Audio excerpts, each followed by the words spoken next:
At ngayon nga ay hapon na, labasan na ng mga eskwela. At siyempre patapos na rin ang trabaho ng mga gawain sa bukid. Alas 4:30 masaya sila sa aming ipamimigay ngayon. At wala ba po yung dalawang barako na nasa bukid pa? Ayan, okay. Nakatanggap siya ng isang bag na ala Chanel Louis Vuitton.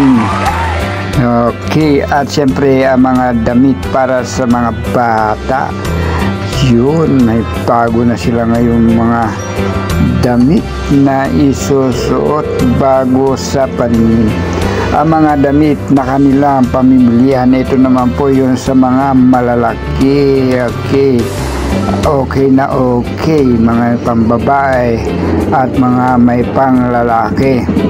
Siyempre, hindi lang yan, ayun pa, turupit sa sako, marami pa.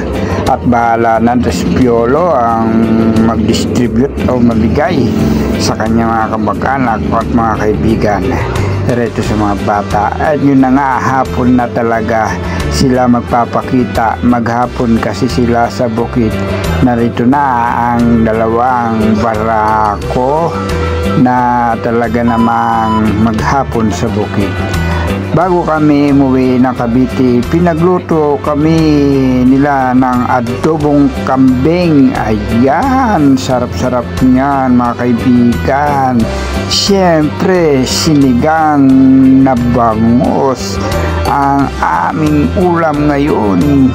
Hapunan, alam po, nagdidilim na.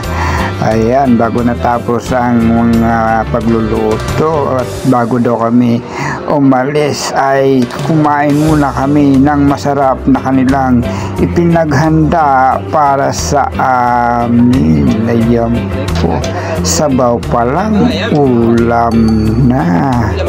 Dahil nga po pala ay maulan, hindi na nakapagpitas ng gulay para ihalo sa sinigang.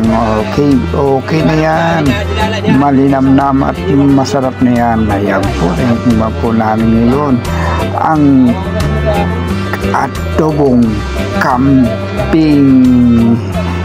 Yummy sa sarap. Okay na okay. At kami hindi na mag-stop over para kumain. Tuloy-tuloy na ang aming biyahe dahil kumain na kami ng hapunan.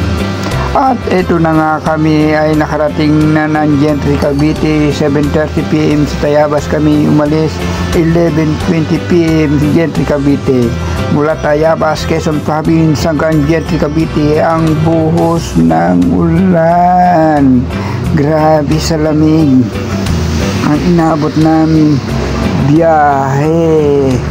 Buti na lang, always ready kami na may dala kaming kapote. Nag-stop over muna kami dito sa Gentry Cavite. Ayan, nag-withdraw po si Brad Pitts sa kanyang ATM card. Kaya ngayon ay muna kami, stop over. Okay, maganda din yun para na relax ang aming puwet sa ilang oras na nakaupo sa pagbiyahe. Tuloy-tuloy lang kami sa pagbiyahe. Okay, maraming salamat po sa inyong muling panonood sa video kong ito. Maraming salamat sa inyong suporta. Los mabalos sa inyong gabos. Babu, thank you.